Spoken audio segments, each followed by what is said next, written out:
அதுக்கு வர 5 வருஷத்துல 75,000 ஆகினாங்களா, அதுல 40,000 சீட்ஸ் வந்து திருப்பியும் அகைன் வந்து பிரைவேட்டுக்கு போகும்.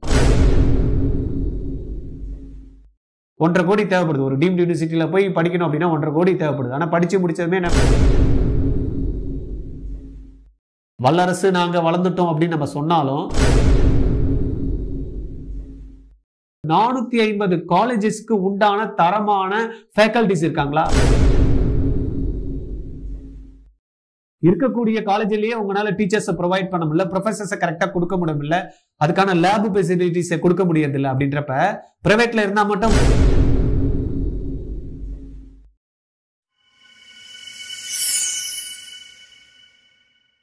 வணக்கம், உங்கள் கோவிந்தராஜ் ஆர்ஜிஆர் அகாடமி சார்பா உங்ககிட்ட பேசிட்டு இருக்கேன். இன்னைக்கு நம்ம இந்த வீடியோல என்ன ஒரு தலைப்புல டிஸ்கஸ் பண்ண போறோம் அப்படின்னு பாத்தீங்கன்னா, ரொம்ப முக்கியமானது.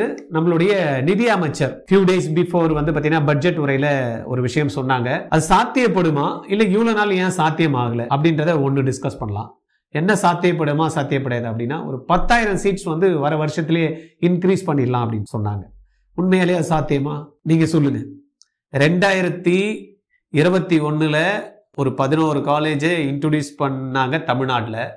அந்த காலேஜில் இருக்கக்கூடிய சீட்ஸ்லேயே ரைஸ் பண்ணுறதுக்கே 3 வருஷமாக வந்து பார்த்தீங்கன்னா ஒரு 200 சீட்டை ரைஸ் பண்ணுறதுக்கே பெரிய கொஸ்டின் மார்க்காக இருக்குது. அதில் இமிடியேட்டாக வர வருஷத்துலேயே 10,000 சீட்ஸ் இன்க்ரீஸ் பண்ணிடும், 5 வருஷத்தில் வந்து 75,000 சீட் இன்க்ரீஸ் பண்ணுறோம் அப்படின்னு சொல்லியிருக்காங்க. இது சாத்தியமானா சாத்தியப்படக்கூடிய விஷயம்தான். ஆனால் இது சாத்தியமா அப்படின்றத நம்ம யோசனை பண்ணி தான் பார்க்கணும். ஏன்னா 2013 அவங்களே ஒரு டேட்டா ஒன்று கொடுக்குறாங்க.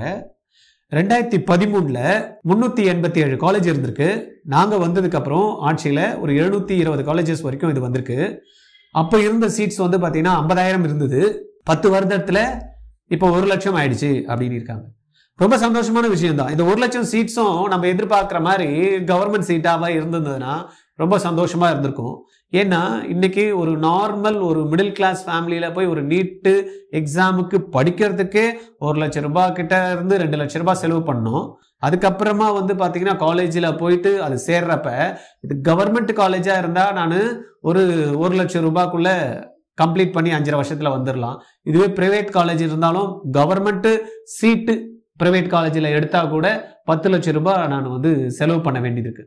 அப்படி இருக்கிறப்ப இந்த இன்க்ரீஸ் ஆன சீட்ஸ் வந்து பாத்தீங்கன்னா 1 லட்சம் சீட்ஸ்ல எடுத்து பார்த்தா 50,000 சீட்ஸ் தான் கவர்மெண்ட் சீட் இருக்கு, 50,000 சீட் வந்து பாத்தீங்கன்னா பிரைவேட்ல இருக்கு. அப்ப பிரைவேட்ல இருக்கிறவங்க வந்து பாத்தீங்கன்னா இன்கம் வந்து அந்த அளவுக்கு பே பண்ணி படிக்கிறதுக்கான மிடில் கிளாஸ் செக்மெண்ட்டுக்கு வசதி இருக்குமா அப்படின்றது தெரியல. அப்ப 1 லட்சம் சீட்டு இருந்த இடத்துல திருப்பி எவ்வளவு சொல்றாங்க, இந்த வருடம் நாங்க வந்து 10,000 சீட்ஸ் இன்க்ரீஸ் பண்றோம்ன்றாங்க. ரெண்டாவது கணக்கு என்ன சொல்லுதுன்னா, 1 லட்சம் பேருக்கு எவ்வளவு டாக்டர்ஸ் இருக்கணும் அப்படின்ற மாதிரி ஒரு கணக்கு கொடுத்தனா 1000 பேருக்கு எத்தனை டாக்டர் இருக்கணும் அப்படின்னா ஒரு டாக்டர் வந்து ஆவரேஜா இருக்கணும் அப்படின்ற மாதிரி சொல்றாங்க. அந்த பேஸ் பண்ணி ஒரு 10 லட்சம் இருக்கக்கூடிய ஒரு கிரவுட்ல ஒரு 1000 டாக்டர் வந்து இருக்கணும்.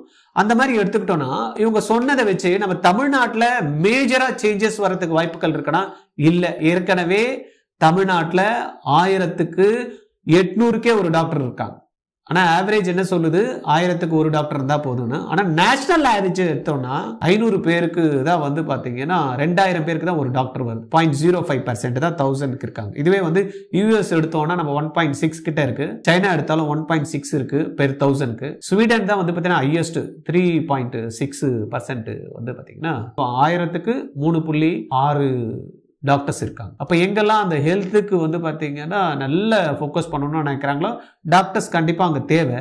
ஆனா இவங்க சொன்ன மாதிரி 75,000 டாக்டரை அடுத்த 5 வருடத்துல பண்ணணும் அப்படின்றப்ப அது கவர்மெண்ட் காலேஜில் உருவாக்கக்கூடிய டாக்டர்ஸா இருந்தாங்கன்னா ரொம்ப சந்தோஷமா இருக்கும். இல்லை அப்படின்னா 75,000 சீட்ல குறைஞ்சது ஏற்கனவே நம்ம கணக்கு பண்ணி பார்த்தோம்னா 50% இருக்கு. இன்னும் வந்து நம்ம இப்ப ஏற்கனவே இருக்கக்கூடிய இந்த வருட 10 அதுக்கு வர 5 வருஷத்துல 75,000 ஆகினாங்களா, அதுல 40,000 சீட்ஸ் வந்து திருப்பியும் அகைன் வந்து பிரைவேட்டுக்கு போகும். அதனால கவர்மெண்ட் வந்து இதுல கவனிக்க வேண்டிய விஷயம் என்னன்னா, மேக்சிமம் மெடிக்கலை பொறுத்த வரைக்கும், சுகாதாரத்தை பொறுத்த வரைக்கும், இந்த மருத்துவத்துறையை பொறுத்த வரைக்கும் எல்லாமே பிரைவேட்டேஷனை கொண்டு போகிறத விட்டுட்டு கவர்மெண்ட் ஃபோக்கஸ் பண்ணி இந்த எல்லா காலேஜஸுமே கவர்மெண்ட்ல கொண்டாந்தாங்கன்னா ஒரு நார்மல் மிடில் கிளாஸ்ல இருக்கிறவங்களுக்கு ஒரு படிக்கிறதுக்கான வாய்ப்பும் கிடைக்கும், அவங்களுடைய தரமும் மேம்படும். அப்படி இல்லை மேக்சிமம் வந்து பிரைவேட்ல போயிடுச்சுன்னு வச்சுக்கோங்களேன், சம்பாதிக்கிறதுக்கான வழியை தான் ஏற்படுத்த முடியுமே தவிர, ஏன்னா இன்னைக்கு 1.5 கோடி தேவைப்படுது. ஒரு டீம்டு யூனிவர்சிட்டியில் போய் படிக்கணும் அப்படின்னா 1.5 கோடி தேவைப்படுது. ஆனால் படிச்சு முடிச்சதுமே நம்ம ஏற்கனவே ஒரு வீடியோ போட்டிருக்கோம் பாருங்க, தவிக்கும் மாணவர்கள் அப்படின்ட்டு. அதுல வந்து பாத்தீங்கன்னா கிளியரா வந்து இருக்கு, ஒரு 40,000 சம்பாதிக்கிறதுக்கு MBBS முடிச்சதுக்குமே முடியல அப்படின்றப்ப ஒரு 10 லட்சத்துல இருந்து கிட்டத்தட்ட 30 லட்சம் வரைக்கும் வருஷத்துக்கு பே பண்ணி படிச்சு வெளியில வரப்ப அதுக்கான குவாலிட்டி எங்க இருக்கு? இல்லை. அதனால இதுல என்ன பண்ணணும், ஒரு தரமான மருத்துவத்துறையை கவர்மெண்டே உருவாக்கணும், மருத்துவ கல்லூரிகளை கவர்மெண்டே உருவாக்கணும். அதுல சீட்ஸ் வந்து குழந்தைங்களுக்கு இன்க்ரீஸ், அந்த 75,000 சீட்ஸும் வந்து பாத்தீங்கன்னா கவர்மெண்ட் சீட்ஸா இருந்தது அப்படின்னா கண்டிப்பா அந்த மிடில் கிளாஸ், ஏன்னா நம்ம இங்க நீங்க இந்தியாவில் எடுத்துக்கிட்டோம்னா ஆல்மோஸ்ட் வந்து மிடில் கிளாஸ் செக்மெண்ட்ல தான் வந்து இருக்காங்க. நம்ம இப்பதான் வளர்ந்துட்டு இருக்கோம். வல்லரசு நாங்க வளர்ந்துட்டோம் அப்படின்னு நம்ம சொன்னாலும் நம்ம செக் பண்ணி பார்த்தோம்னா நார்மலா இருக்கிறவங்க தான் வந்து பாத்தீங்கன்னா நியர்லி 95% இருக்காங்க. நீங்க செக் பண்ணி பாருங்க, உங்களை சுத்தி இருக்கிறவங்களே பாருங்க எப்படி இருக்காங்க. எல்லாருமே லட்சமா கோடி கோடியா சம்பாரிச்சிட்டு இருக்காங்களா அப்படின்னு அன்னைக்கு லைஃப் லீட் பண்றதுக்கே வந்து பெரிய கொஸ்டின் மார்க்கா இருக்கு. இதுல நம்மளுக்கு முக்கியமா இன்னொரு விஷயம் பார்க்க வேண்டியது என்னன்னா, எங்கேயுமே வந்து பாத்தீங்கன்னா டிமாண்ட் இருந்ததுன்னா தான் வந்து பாத்தீங்கன்னா அதுக்கான தரம் நல்லா இருக்கும். உதாரணத்துக்கு நம்மளுடைய தமிழ்நாட்டில் எடுத்துக்கங்க. எனக்கு தெரிஞ்சு ஒரு 10-15 வருஷம் நான் +2 முடிக்கிறப்ப எனக்கு இன்ஜினியரிங் ஸ்ட்ரீமு எவ்வளோ காலேஜ் இருக்குன்றது கூட தெரியாது. அந்த டைமில் ஒரு 4-5 காலேஜ் தான் இருக்கும். அப்போனா அவ்வளோ டிமாண்ட், அவ்வளோ ரெஸ்பெக்ட் இன்ஜினியர்ஸ்னா. அது ஒரு காலகட்டத்துக்கு அப்புறமா வந்து பார்த்தீங்கன்னா விட்டுட்டாங்க அப்படியே ஃப்ரீயா. இன்னைக்கு வந்து பார்த்தீங்கன்னா 450க்கும் மேற்பட்ட ஒரு காலேஜஸ் வந்து இன்ஜினியரிங் வந்துருச்சு இந்தியா ஃபுல்லா. அப்போ நிலமை பாருங்க, கிட்டத்தட்ட தமிழ்நாட்டிலேயே 1.5 லட்சம் இன்ஜினியர்ஸ் வெளியில வராங்க. அப்ப அவ்வளோ வந்தது நல்லதுதான், அந்த 450 காலேஜஸ் வந்தது நல்லதுதான். ஆனா அந்த 450 காலேஜஸ்க்கு உண்டான தரமான ஃபேக்கல்டிஸ் இருக்காங்களா அப்படின்னு ரீசெண்டா கூட பாத்தீங்கன்னா அங்கங்க ரெய்டு நிறைய காலேஜஸ்ல, இங்க ஒரு டீச்சர் இருப்பாரு, அவர் 5 காலேஜ் போறாரு இப்படிதான். ஆனா அவங்களுடைய இதுல வந்து பாத்தீங்கன்னா ரெகுலர் டீச்சர்ஸ் போட்டு பண்ணிட்டு இருந்தாங்க. அதே போல படிச்சு முடிச்சவங்க எல்லாம் அப்படியே வந்து கிளாஸ் எடுக்கிறதுக்கு வச்சிருந்தாங்க. அப்ப தரம் வாய்ந்த இன்ஜினியர்களை உருவாக்க முடியாம போயிடுச்சு. இது வந்து பாத்தீங்கன்னா இன்ஜினியரிங்னா கூட பரவாயில்ல. இப்போ இவங்க சொன்ன மாதிரி திடீர் தடால்னு ஒரு 75,000 சீட்டு உருவாக்கணும் அப்படின்னா ஏற்கனவே வந்து பாத்தீங்கன்னா காலேஜஸ்ல ப்ரொஃபசர்ஸே இல்லை.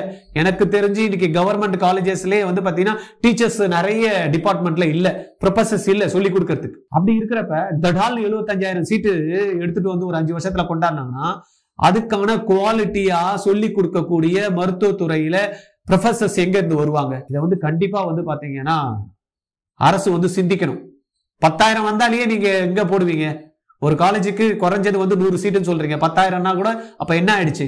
100 காலேஜ் வருது. இருக்கக்கூடிய காலேஜ்லயே உங்களால டீச்சர்ஸ் ப்ரொவைட் பண்ண முடியல, ப்ரொஃபசர்ஸ் கரெக்டா கொடுக்க முடியல, அதுக்கான லேப் ஃபெசிலிட்டிஸ் கொடுக்க முடியறது இல்லை. அப்படின்றப்ப பிரைவேட்ல இருந்தா மட்டும் பாத்தீங்கன்னா உடனே செக் பண்ணி ஃபைன் போடுறோம். ஆனா கவர்மெண்ட்லயே வந்து பாத்தீங்கன்னா நிறைய காலேஜஸ்ல, ஏன்னா நம்ம வந்து பசங்களை நிறைய உருவாக்கி வருஷம் வந்து பாத்தீங்கன்னா நீட் குவாலிஃபை பண்ண வச்சு போறாங்க. அந்த காலேஜஸ்ல எல்லாம் சொல்றாங்க பசங்க, சார் எங்களுக்கு டீச்சர்ஸே இல்ல சார், வராங்க நீங்களே படிச்சுக்கிங்க சொல்றாங்க. இந்த டிபார்ட்மெண்ட்ல டீச்சர்ஸே இல்ல, ப்ரொஃபசர்ஸே இல்ல அப்படின்றாங்க. அதுவும் எஸ்பெஷலி இப்ப புதுசா வந்த காலேஜஸ் எல்லாம் வந்து பாத்தீங்கன்னா ரொம்ப மட்டமா இருக்கு. இதெல்லாம் வந்து NMC வந்து ரெகுலரா மானிட்டர் பண்றாங்களா அப்படின்றது, திடீர்னு ஒரு சஸ்பெண்ட் பண்ணிடுறேன் அப்படின்னு வராங்க, திடீர்னு வந்து பர்மிஷன் இல்லைன்னு சொல்றாங்க. இதை ஏன் கண்டினியூஸா வந்து பண்றது இல்லை? கரெக்டா? அப்ப இன்ஜினியரிங் மாதிரி அந்த துறையே இன்ஜினியரிங்ஸே வேஸ்ட் அப்படின்ற மாதிரி டாக்டர் வந்து பாத்தீங்கன்னா மனுஷங்களோட வாழ்க்கையில வந்து ரொம்பவே முக்கியமானவங்க, கடவுளுக்கு நிகரா பார்க்கக்கூடிய ஒரு தொழிலா இருக்கிறப்ப சும்மா படிப்பு மேலோட்டமா படிச்சுட்டு வந்து வெளியில வந்தாங்கன்னா அந்த குழந்தை எப்படி வந்து சர்வீஸ் பண்ணும்? ஒண்ணுமே தெரியாம தியரிட்டிக்கலா படிச்சுட்டு வந்தா. இப்போ ப்ராக்டிக்கலா சொல்லி கொடுக்கணும்னா அதுக்கு தகுந்த ஃபேக்கல்டிஸ் வேணாவா? அப்போ ஃபேக்கல்டிஸுக்கு ட்ரெயின் பண்றதுக்கு ரெடியா இருக்கீங்களா? ஃபேக்கல்டிஸை ஐடென்டிஃபை பண்ணிட்டீங்களா? அந்த 10,000மோ இல்லைன்னா 75,000மோ அவ்வளோ சீட்ஸை இன்க்ரீஸ் பண்றப்ப அந்த குழந்தைங்க வந்து படிக்கிறதுக்கு சீட்ஸ் கிடைச்சிடும், சந்தோஷம். ஆனா படிக்க வைக்கிறதுக்கு, அதை சொல்லி கொடுக்கறதுக்கு தேவையான ஃபேக்கல்டி மெம்பர்ஸை ரெடி பண்ணிட்டீங்களா? இல்ல ரெடி பண்றதுக்கு என்ன பிளான் வச்சுட்டு இருக்கீங்க? இதெல்லாம் அரசு சிந்திக்குமா? கண்டிப்பா சிந்திக்கணும். இல்லைன்னா என்ஜினியரிங் வேஸ்ட் அப்படின்ற மாதிரி டாக்டர்ஸும் வேஸ்ட்ன்ற மாதிரி ஒரு நிலைமை வரது கூட வாய்ப்பு இருக்கு. அதனால டிமாண்ட் வந்து கண்டிப்பா இருக்கணும். ரெண்டாவது வந்து பாத்தீங்கன்னா அரசு துறையே வந்து பாத்தீங்கன்னா கல்வி மருத்துவ கல்லூரிகளை வந்து எடுத்து நடத்தணும். மாணவர்களுக்கு வந்து பாத்தீங்கன்னா கோடிக்கணக்கில் பணம் கொடுத்து படிக்கிறதுக்கான நிலைமையை ஏற்படுத்தக்கூடாது. நார்மலா ஒரு 1 லட்சம் 2 லட்சத்திலேயே படிச்சு முடிக்கிற மாதிரி கொடுக்கணும். அந்த மாதிரி படிக்கிறதுக்கு கொடுத்துட்டு அந்த டாக்டர்ஸை சர்வீஸ் பண்ண சொல்லுங்க. நான் சொல்லி தரேன் ஃப்ரீயா, உனக்கு வந்து ஸ்காலர்ஷிப் ஃபீஸ்ல நீ படிச்சுக்கிற அப்படின்றப்ப நீ படிச்சு முடிச்சுமே 5 வருஷம் கவர்மெண்ட்டுக்கு சர்வீஸ் பண்ற மாதிரி அதுக்கு நீங்க வந்து பாண்டு போட்டுங்க. ஏன்னா சில காலேஜஸ்ல பாண்டு போட்டு வாங்குறாங்கல்ல, அந்த மாதிரி நீங்க பண்ணுங்க. எதுக்கு வந்து பிரைவேட்டுக்கு கொடுக்குறீங்க? கரெக்டா? படிக்கணும்னு ஆசை இருக்கும் நிறைய குழந்தைங்களுக்கு, வந்து நல்லா படிக்கணும். 1 மார்க் 2 மார்க், இன்னைக்கு நீட்டோட ஸ்கோர் எங்கேயோ போகுது. நீட்டுக்கு படிக்கிறதுக்கே லட்சக்கணக்கில் செலவு பண்ண வேண்டியது இருக்கு. சில இடத்துல எல்லாம் நான் பார்த்தேன், நானும் இன்ஸ்டியூட் தான் ரன் பண்ணிட்டு இருக்கேன். 7,5 லட்சம் ரூபாய் நீட்டு படிக்கிறதுக்கு. சார் 2 வருஷம் நீட்டு படிச்சேன் சார், 7,5 லட்சம் ரூபாயில இருந்து 10 லட்சம் ரூபாய் செலவு பண்ணேன் சார் அப்படின்னு. இப்ப ரீசெண்டா ஒரு பையன் வந்து ஒரு 2 வருஷத்துக்கு முன்னாடி தமிழ்நாட்டுல வந்து ஃபுல் மார்க் ஸ்கோர் பண்ணான். அந்த பையன் பேட்டிலேயே சொல்றான், நாங்க 10 லட்சம் ரூபாய் செலவு பண்ணோம்ன்றான். நார்மல் மிடில் கிளாஸ் ஃபேமிலி, அவங்க அப்பா அம்மா வந்து டீச்சரா இருந்தாங்க. 10 லட்சம் ரூபாய் வந்து செலவு பண்ணியிருக்கான், ஃபுல் மார்க் வாங்கியிருக்கான். ஆனா 10 லட்சம் ரூபாய் செலவு பண்ண. அப்ப பாருங்க எப்படி ஒரு நார்மல் மிடில் கிளாஸ்ல நீட் எக்ஸாமுக்கும் ஒரு செலவு பண்ணணும். அதுக்கப்புறம் முடிச்சதுக்கு அப்புறமும் மார்க் வந்து 600 மார்க் வாங்கினவங்களுக்கே பிசிக்கு சீட்டு கிடைக்கல. இப்ப இந்த விஷயம் வந்து பாத்தீங்கன்னா கண்டிப்பா கவர்மெண்ட் சிந்திக்கணும். ரெண்டாவது, சும்மா எடுத்தோம் கவுத்தோம் அப்படின்னா 10,000 சீட் இன்க்ரீஸ் பண்றேன், 75,000 சீட் இன்க்ரீஸ் பண்றேன் அப்படின்றத பண்ண நல்லதுதான். ஆனா பண்ணக்கூடிய சாத்தியம்னா அவங்களுடைய ரெக்கார்ட்ல லாஸ்ட் 10 வருஷத்துல 50,000 இருக்கிற சீட்டை 10 வருஷம் கழிச்சு 1 லட்சம் சீட்டா உருவாக்கி இருக்கிறோம்னா நெக்ஸ்ட் 5 வருஷத்துல எப்படி திடீர்னு 75,000 சீட் வரும்? அதுக்கான ஃபண்டு எங்க இருந்து வரும்? இப்பயே ஏற்கனவே ஃபண்டு இல்லை, எல்லாமே ஷார்ட் ஆகிட்டு இருக்கு. அப்படின்றப்ப அதுக்கான ஃபண்டு எப்படி ரைஸ் பண்ண போறோம்? அதை எப்படி வந்து பாத்தீங்கன்னா வருவாயில இருந்து கொண்டாட போறோம்? இதுக்கெல்லாம் பிளான்ஸ் வச்சிருப்பீங்க, நம்ம கேட்க தேவையில்லை. ஏன்னா அது வந்து பார்த்தீங்கன்னா கவர்மெண்ட் பிளான் பண்ணும். பட் இதை சொன்ன மாதிரியே அவங்க செஞ்சாங்க அப்படின்னா நடுத்தர வர்க்கத்தினர் மற்றும் கல்வியில, அதுவும் மருத்துவத்துறையில சாதிக்கணும் அப்படின்னக்கூடிய அந்த மிடில் கிளாஸ் செக்மெண்ட்ல இருக்கிறவங்க கண்டிப்பா இந்த மோடி அரசுக்கு வந்து பார்த்தீங்கன்னா நன்றி தெரிவிப்பாங்க. அதை வந்து மோடி அரசு கவனிக்குமா, செய்யுமா அப்படின்றத கொஸ்டின் மார்க்கோட நம்ம வீடியோவை முடிக்கலாம். தேங்க்யூ.